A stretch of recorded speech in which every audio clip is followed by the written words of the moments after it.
Thank you. I have a thumbs up. It is 1:01 and I'd like to call the meeting to order. Where did my agenda go? Thank you.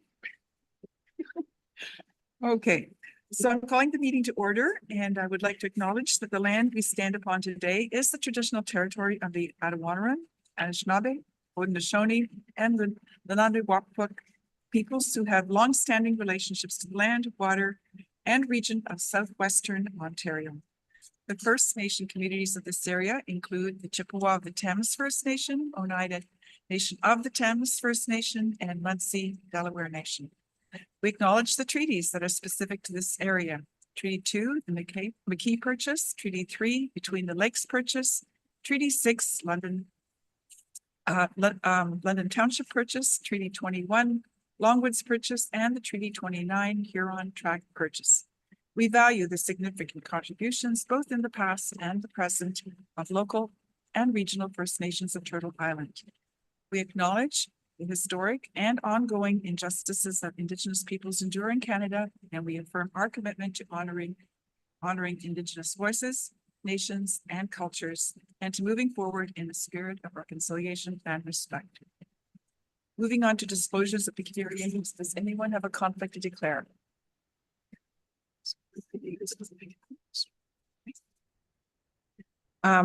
There were no pecuniary disclosures. We need to have a motion to approve the agenda and a seconder, please. Councillor Grantham, Councillor Smybert, all in favor? And that is carried. Thank you. Moving on to the adoption of the minutes and recommendations of the committee of a whole. We have two sets of minutes from December 12th, 2023. That's the meeting of the County Council. And then on December 12th, 23 as well, closed session meeting of County Council. Could I have a mover that the minutes of December 12th, 2023 meetings of County Council and the minutes of this December 12th, 2023 closed session of County Council be approved as presented, and that the recommendations made by committee of the whole as set out in the minutes of the December 12th, 2023 meeting be adopted. A mover, please. Councillor Mayhew and Councillor Clark, all in favor? And that is carried. Thank you. Okay, we have to move on now to new business. And the first item is the tender number M124 of Wabuno Creek Bridge Superstructure. And Chris Tierney, our county engineer and deputy CAO, will be presenting that along with Josh White, procurement services manager. Floor is yours, sir. Thank you, Madam Warden. I'll keep it fairly brief. This is a good news report. We had the tender for the replacement of the superstructure, so basically the above the foundation portion of the Wabuno Creek Bridge. We had a strong response from contractors. We had a number of submissions come in, 8 submissions, and we're very pleased to see the amounts submitted in those are quite tight. Most of the submissions were within a few percentage points of each other. And McLean Taylor submitted the lowest bid of $2,223,642.92, which again was well under our estimated cost for this project of $2.6 million. So we're enthusiastic and hopeful that we're seeing a somewhat return to expected unit prices for the coming construction season.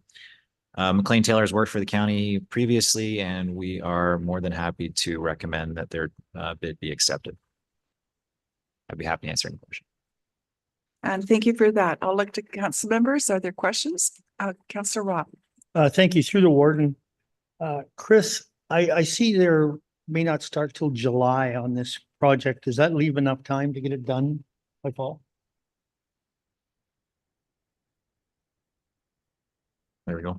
Through the warden to Councillor Robb. Yes, we can't start before July because of some restrictions around birds and other species at risk. So, and because we're not doing foundation work, is simply removal and replacement of sort of the bridge superstructure. So the deck, there's very little associated road work with this. There's no change in alignment. There is enough time for us to get this job completed within the allotted window in the contract.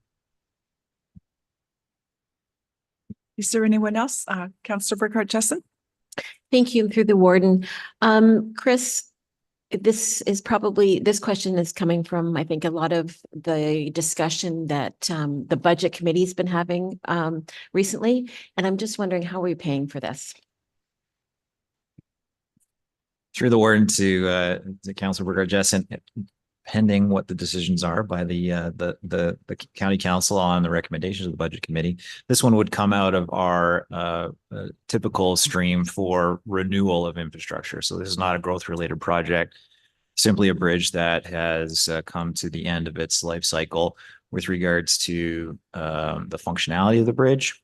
Unfortunately, in this case, we didn't have to go down and remove the entire structure. So we're able to reuse the foundations, the abutments, as much of it as we possibly can. And it's simply just a replacement of the most critically damaged part of the structure, which is the bridge deck and the beams. So because it's a straight renewal of existing infrastructure that's been under the jurisdiction of the county for decades, works within our asset management plan for bridge rehabilitation and replacement. The recommendation in the draft budget is for this to come out of the regular county levy for capital works. Okay, and Councillor Mayhew. Thank you, Madam Warden. Chris, I just wanted to mention I too share your enthusiasm of 8 people that tendered on this project. That is a strong response, and it was my question in your introduction. You mentioned that you were satisfied with that as well, so that's a good sign. Thank you. I don't see any more hands. The motion before us is that the county engineer be authorized and directed to award the request for tender number M124 for the Wabuno Creek Bridge superstructure replacement to McLean Taylor Construction Limited in the amount of $2,223,642.92 before taxes, and that the county engineer be authorized to execute on behalf of Middlesex County all of the agreements and other documents necessary to implement this award on confirmation that such agreements and other documents be in the form satisfactory to the county solicitor. And I'll look for movers and seconders. Councillor Smybert and Councillor Robb, all in favor? And that is carried. Thank you. Okay, we're going to move on to the warden's activity report, and that'll be presented by Kathy Burkhart Jessen, the deputy warden. Thank you. And through the warden to council, this is just the new activity report for the last part of my term as warden. It was a report that council will remember we introduced at my during my term that just lets council know what the warden has been doing during the term. And certainly I'm happy to answer any questions with regards to that. Thank you. Is there anybody? Oh, go ahead, Councillor McGuire. Madam Warden, I just have a comment. When I read this report, and I hope that anybody that's watching the meeting opens up the report and looks at the last 2 pages that show the activity that was undertaken by the warden for the last 3 months of the year. It's absolutely incredible. The amount of time and dedication that now our deputy warden, past warden, put in, and certainly the time that you have committed, because I'm sure you've looked at these reports, knowing that you're taking on the job. So I just want to, as somebody new that's been sitting at this table and watching for the last year, this is an incredible amount of work for politicians that are also politicians in their home communities. Both of you are mayors in your home community, so well done. And I just want to commend and let people know the amount of work that's being put in by the people. Thank you. And thank you for your remarks. I agree. All I can say is big shoes to fill. Alrighty then, if there's nothing else on that item, then we do have a motion before us that the Middlesex County's Warden's Activity Report be received for information. If I could have a mover, please. Councillor McMillan and Councillor McGuire, all in favor? And that is carried. Okay, thank you for that. Moving on to inquiries, if there are any. I don't see any hands. No notices of motions have been presented as yet. Councillors' comments, other business? Okay. In that case, then we can have, we need a mover and seconder that the committee of the whole convene at 1:11 p.m. And it's moved by Councillor Smybert and Councillor Grantham, all in favor. And that is carried. Okay, so moving on, we have delegations today. This is with respect to the OPP detachment boards. We're going to have a presentation by Lisa Darling, who is the Executive Director, and Jim Maudsley, Director on the Ontario Association of Police Services Boards.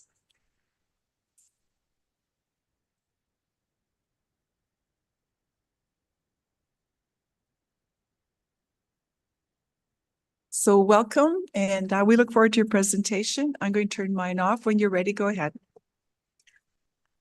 Thank you. I'll lead off then if I could. Madam Warden, Middlesex County Councilors, staff and guests. I am currently the chair of Thames Center Police Services Board. I've been on the board since its inception and was involved with the writing and the preparation of the bylaws that looked after the agreement between the Thames Center Council and Thames Center Police Services Board. I'm also on the board of directors of the Ontario Association Police Services Board. I'm the second vice chair. I was elected that last spring of the Police Services Board, second vice chair and secretary. Now, before you laugh about me being secretary, I had the opportunity of appointing that position to Holly Daughtry from the that looks after all of our minutes with respect to the board. So there should be no errors in the secretary's position. But during that time, I served as the representative of zones 4, 5, and 6 as a section 10 member, which looks after all the OPP boards. And I worked as a chair of a committee that selected applications and approved the appointments to the OMERS Board of Directors. There was 2 appointments to that board over the last few years. And I'm currently vice chair of Zone 6 of the OAPSB, and we'll explain on the zones later. But and it's my pleasure now. I'd like to introduce you to Lisa Darling. Lisa is the Executive Director of the Ontario Association Police Services Board, and we'll go through her presentation, and we're prepared to answer any questions later. Thank you. Thank you, Madam Warden. Thank you, Jim. I am here this afternoon just to kind of give an overview of the detachment board structure for Middlesex County, and just kind of give an overview of what's happening with the Community Safety and Policing Act that is going to be enforced as of April 1st. So just a little background of myself, Jim asked me to provide. I have 27 years in policing prior to becoming the executive director of the OAPSB. I retired as a superintendent in West Region here in field operations for the OPP. And I was a detachment commander in both Peterborough and Northumberland counties. So the detachment board is something I'm very familiar with, this process. Northumberland's been doing a lot of work in that for several years. So if we could move to the next slide, please. Thank you. So as I said, the CSPA was proclaimed on December 18th of last year with an in-force date of April 1st. There is mandatory training on roles and responsibilities under the Act that has to be completed by all members of the detachment boards, any municipal police board, police service board, and or any First Nation police service board under this Community Safety and Policing Act. This roles and responsibilities training has to be completed prior to having an active role on a board. And it is approximately going to be 3 hours of remote learning that every member will have to complete. There will be additional mandatory thematic training on human rights, anti-racism, and the rights and cultures of First Nation and Inuit and Métis peoples to be completed within 6 months of the in-force date. Now, we are expecting that both of these trainings will be available. The goal is mid-February, but you will have to have the roles and responsibilities completed by April 1st, and you, as the board members identified, and you will have to have the thematic training completed within 6 months from April 1st. And again, the OAPSB, so we have a curriculum developer and a training officer that have been hired as well. And we are assisting boards as we transition through this. We know this is going to be a challenge for many municipalities, so we are assisting with that transition. Next slide, please. So I'm just going to give a quick overview for Middlesex County. So we know you have Strathroy-Caradoc. The police service board members for that municipal board will, by April 1st, under the act, have to complete their roles and responsibilities training. And of course, they're responsible for ensuring adequate and effective policing under the Community Safety and Policing Act. That is a difference from the Police Services Act that used to say the municipality was responsible for adequate and effective policing. Now it's the board that is responsible for ensuring adequate and effective policing. So there's going to be structurally limited impacts to municipal boards across the province. They're going to have to, their main work that they'll have to do has to do with bylaws, policies, those types of things to align with the Community Safety Policing Act, which the OAPSB is going to assist with providing some outlines and templates for that as well to make sure everyone's comfortable with that. But our focus today is on the OPP policed municipalities within Middlesex. So they'll be experiencing significant structural changes in preparation for this act. Go to the next slide, please. So just as a starting point, what we've been recommending for detachment boards is that current board members who are under Section 10 get together. Now in Middlesex, I believe you only have one, correct? That's a Section 10 board, and the rest are what would fall under 5.1 of the Police Services Act. So they're more a pay-as-you-go is what the OPP would call those municipalities. But you also have, I believe, on the new board, you're going to have your 4 municipal representatives, 2 community representatives, a provincial appointee, and 3 First Nation representatives as well on that board. So what we're suggesting is that the current board members or appointments that people you can get together initially, and then have some discussions with the municipalities. So for instance, do the municipalities have anyone appointed for the board that are currently 5.1 municipalities? Some of the, like for Thames Center, I don't know if they've appointed your member for the municipality yet. Are you aware? No, I don't believe they have this yet. Okay. So that's one of the first things we're asking for. If we could just move to the next slide, I'll kind of go through it quickly. So we're asking that you get together as boards. Now here's a little challenging because you only have Thames Center, but to get together, kind of identify key issues that you need to discuss with your municipalities. And if you can go to the next slide, thank you. So here's kind of what we're asking all municipalities to do to assist in getting prepared for April 1st. So confirm who your municipal appointments and board members to the detachment board will be. And that goes for all municipalities that make up the detachment board, as well as your First Nation representatives. What will be the estimate breakdown and how will the cost be apportioned?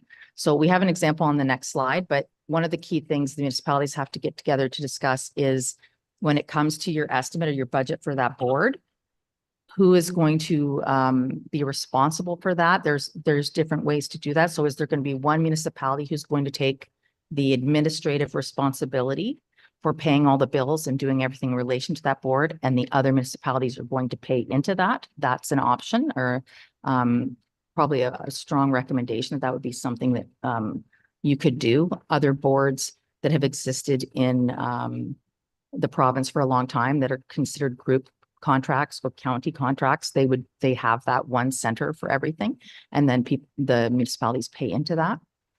How will other municipalities be making those payments? Will they be doing it up front? Will it be staggered payments throughout the calendar year?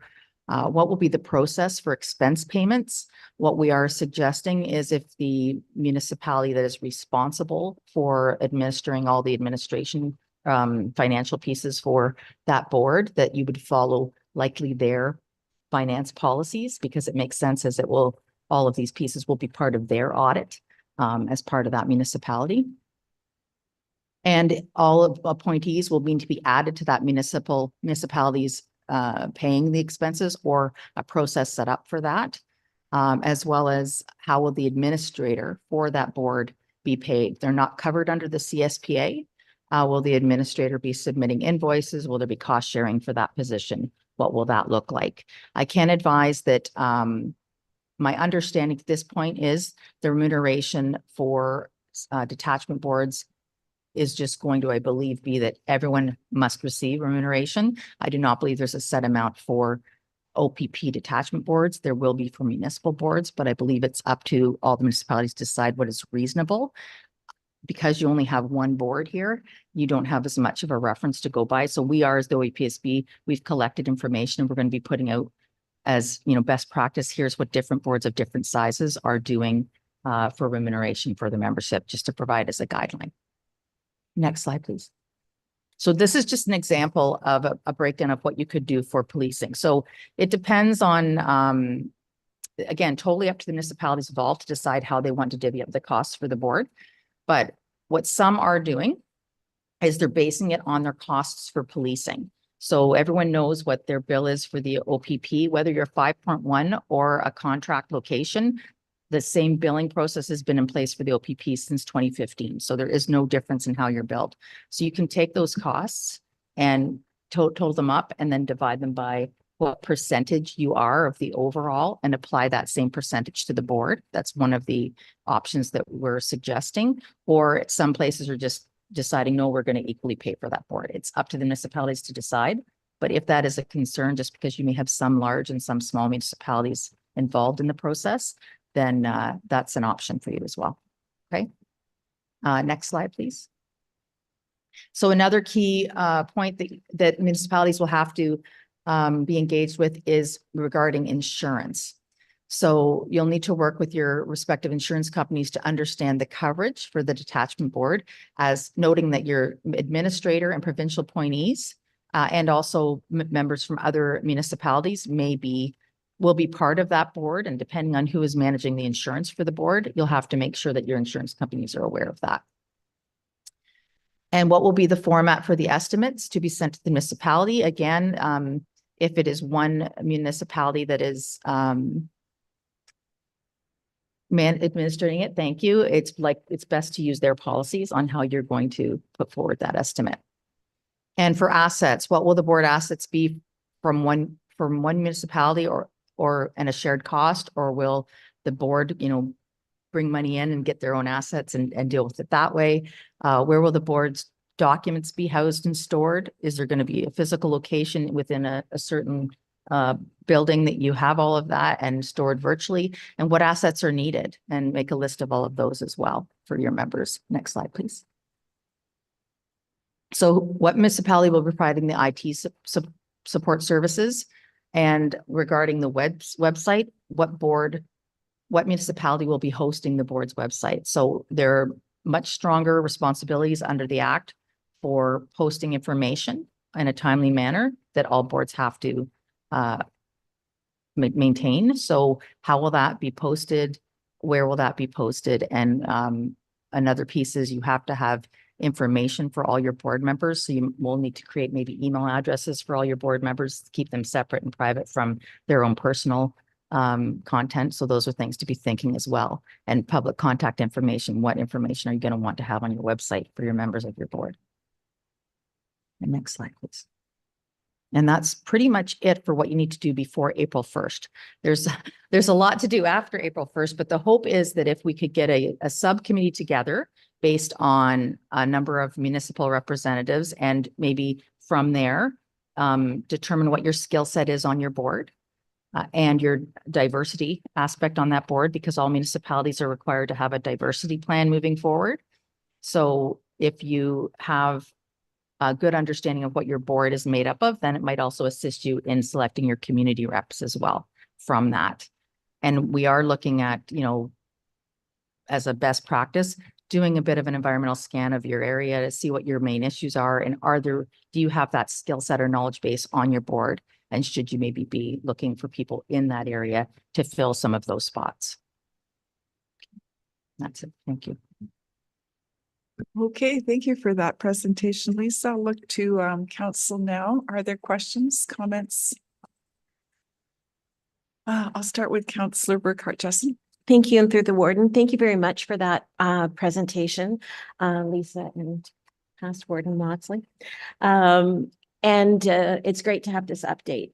So a couple things. I know that there have been, for lack of a better term, offline discussions amongst the CAO group, and the county has been somewhat involved with that. So I guess I am asking, do we know who's taking the lead on organizing all of this? And this presentation, in my mind, should also be made like to the Lucan Biddulphs, to the North Middlesexes, to the Adelaide Metcalfs, Southwest Middlesex, the communities that don't have a board. So what, I guess, is the communication plan going forward? Because April 1st isn't that far away. And I'm looking at some of the information that you presented and what needs to be done by April 1st. And some of it actually is quite startling. And I've been fortunate enough to be involved in some of the offline discussions. And I guess there was stuff in this report that I was kind of surprised by. Thank you. Through the warden. It is a local decision to, I think that's what some of the challenges we're facing in some of the detachment board areas is no one really owns it because there's multiple municipalities engaged in it. So that's why we're encouraging everyone to select someone from their municipalities to create a bit of a subcommittee to try to work through some of this. There is going to be like the estimate, right? What it's going to cost to run your board as well, right? So all of those pieces have to kind of be thought through. And although it's multiple municipalities coming up with that, it might make sense that that group really looks at it as a whole to see what the costs are going to be, what is required for them to function. So what we are recommending is that everyone would go back to the municipality, select who their municipal representative will be. We did do a training session for detachment boards that we invited all, even if they weren't members of the OAPSB, to that training session. It is saved on our website. And I don't mind coming out again. Jim knows to come out again to Middlesex County and talk to the municipalities together and really kind of almost like facilitate a process to help get going on that. There's one in the East I'm going to tomorrow. So it's in our mandate to try and assist with that. But we can provide, we have that presentation that we did back in the fall on detachment boards that we can absolutely share with members as well to use as a template. Anyone else? Councillor Smyberg. Yep. Again, thank you, Lisa and Jim for bringing this to our attention. So it kind of brings I guess some urgency in terms of us moving forward with it.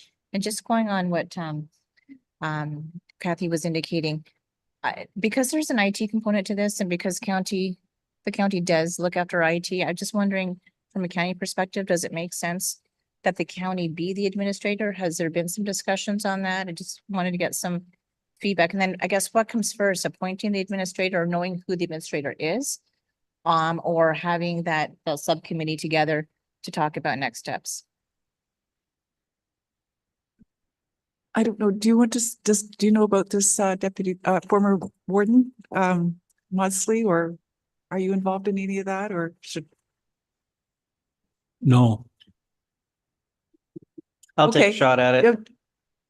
Well, Uh, Bill can speak to the county piece. I can speak, the second part, I don't know the answer to though. Do you want to try that one? Yes, that one.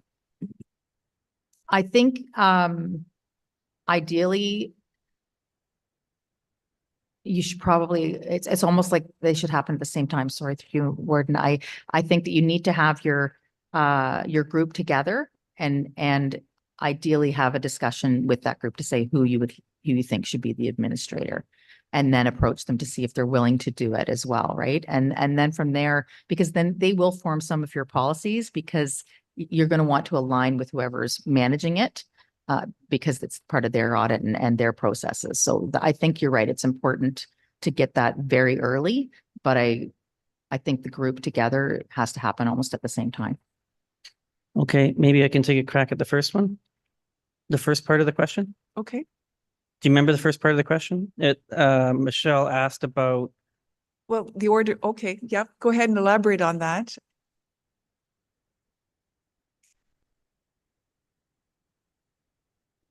anyways, Michelle asked about whether it made some sense for there to, because of the IT component and for some of the other natural synergies. I think from my perspective, the answer from an administrative efficiency perspective is yes, it makes sense. Where we run into some challenges is just in terms of how the legislation works. Of course, it's already been pointed out as lower tier responsibility. I'm very clear with everybody that there is a very distinct push model in the Municipal Act for how this works. It's not a pull model. No one here is asking to do this because that's not our role. But we have had some conversations mostly brought up by the current administrators locally at local CAO meetings where they'll ask the question you asked about, hey, doesn't this just make sense, guys and ladies around the table? And the answer is always yes. So I'm fully expecting, and you asked another good question, are we prepared for sort of that question? We definitely are. The people that are doing the presentation have been in constant communication. The local CAOs that are leading sort of the discussions behind the scenes, as Kathy pointed out, are in constant communication about what's going on. And then our next local CAO meeting is coming up, and I know it'll be a topic there. And at that meeting, my advice will be, if this is something you want to push to the county, then go back to your local municipalities, pass the resolutions you need to pass and push it up here. And then I think very quickly we will be able to sort of overlay a plan for how that works, everything from the administrative piece. I have a plan in my head for how that'll work.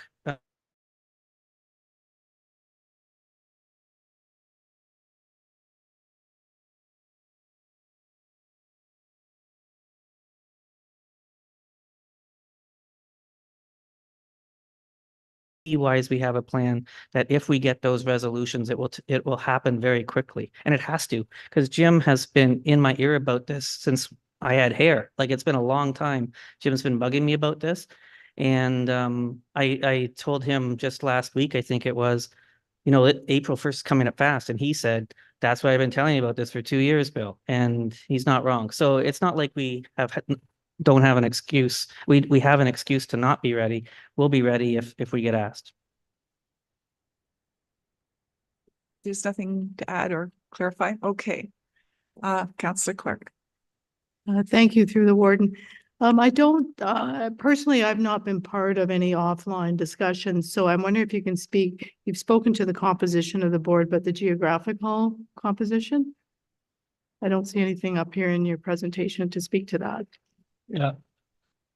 Adam Morton, if I could, through you, the CAOs put together a package that was presented to the ministry with respect to the composition of this Middlesex, to use lack of better terms, of Middlesex board.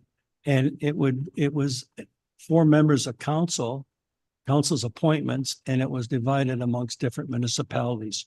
And do you want me to go through which ones those are? Okay, the report I read, and I can be corrected if I'm wrong, was for example, Adelaide Metcalfe, Southwest Middlesex, and Newberry would have 1 member of council on there, and North Middlesex and Lucan Medolph, between them would have 1 member of council on there. Middlesex Center would have a council member on there, and Thames Center would have a council member on there. And that was where the appointments came from. Then there were 2 citizens appointees at large that are made up of those 7 municipalities appointing 2 citizens to sit on the board, plus the province will appoint provincial appointment for that board. Plus then you have the 3 First Nations make up of that board. And that's how it was set up. So I know that I've had a discussion with you just briefly a little while ago with the discussion of your area of the 3 municipalities, if there's any discussion of who would be appointed. And I know that I look at it like the citizens appointees are for a 4-year term, they're for the term of council. So I would think that it's not up to me to say how you appoint them and how long they stay, but like stay on there, how quick you do it. But it's similar to, say, the agreements with the Upper Thames joint between municipalities with how that gets appointed. And it's your selection. So does that better answer? Yes, thank you. And not that it really matters, or I guess it does. Does that then dissolve your Thames Center board, or that still stays on? Because you're regulated by the OPP, correct?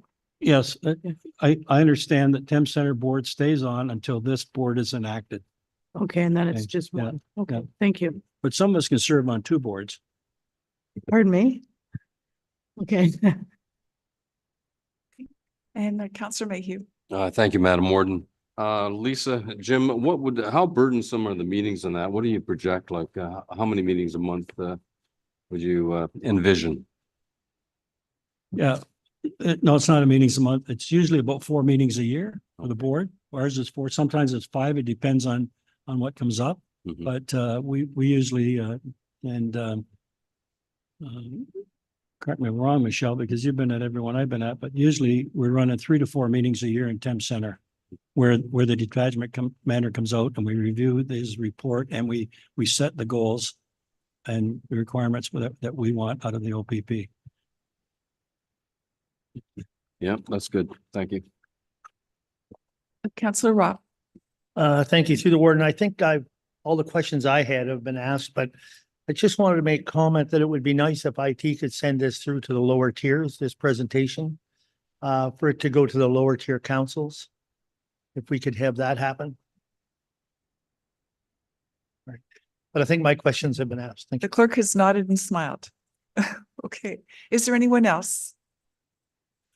Okay, that was appreciated. There's a lot of content there. Appreciate the time and effort that went into laying out all of the pieces. I mean, administrative and legal and yeah, lots of people involved. So 60 days basically we're looking at, right? A little bit more, or maybe 60 working days. So there is a lot to get done. And I think you'll probably get more questions when this filters down to the next level. So thank you very much for your time and appreciate both of you taking this time to make sure that we understand. Okay, alrighty. Okay, we do need to pass the motion that the OPP Detachment Board's presentation be received for information. Councillor Jessen, Burkhart Jessen and Councillor Smybert, all in favor? And that is carried. Thank you. Okay. I don't see any reports from county officers or action items. We do have a number of correspondence items. Is there anything here that anyone would like to pull for comment or question? Okay. I don't see any hands. In that case, we have a motion before us that items 9D1 through 10 be received for information. Is there a mover, please? Councillor McGuire and Councillor Smybert. All in favor? And that is carried as well. Okay, so now we have a closed item agenda. Right? No? Oh, okay. Oh, I see. Okay, yeah, that's for that. So we're done this part. So we need to rise from committee of the whole at 1:39. Thank you. Is there a motion? Thank you, Councillor Grantham and Councillor McMillan. Thank you. All in favor? And that is carried. Okay. Item 10, motion before us is that number 7260, a bylaw to confirm the proceedings of the January 16th, 2024 meeting of County Council. That the bylaw be given first and second reading. That is moved by Councillor Mayhew and Councillor, Councillor Brennan. All in favor? And that is carried. And we need a third and final reading that the bylaw be confirmed for that. Mover, please, Councillor Grantham and Councillor Smybert. All in favor of that motion? And that is carried as well. Okay. The only announcements I see here are that we have 3 more meetings listed. Oh. Go ahead, Councillor McMillan. Thank you, Warden. Just would like to let everyone know that this coming Monday, the 22nd of January, the municipalities in Ingersoll and Dorchester are hosting the provincial curling championship. Really exciting event for our community when we did it a few years ago. It runs, like I said, from the 22nd to the 28th of January. It's going to be split between the communities, and would like to extend an invitation to anybody interested in attending this event to bring your friends and your family, because you're all welcome. Okay, thank you. Thank you for that kind invitation. It's a big undertaking, so I wish you and your whole team there. Yep, and Michelle, you're going to be working on that. So good luck with that, and enjoy the time and all the visitors to your community. So The next meetings are coming up on the 13th of February, the 12th of March, and the 26th of March. And if there's nothing else from anyone, then the motion before us is that the meeting adjourn at 1:41 PM. A mover, please. Councillor McGuire and Councillor Clark, all in favor? And that is carried.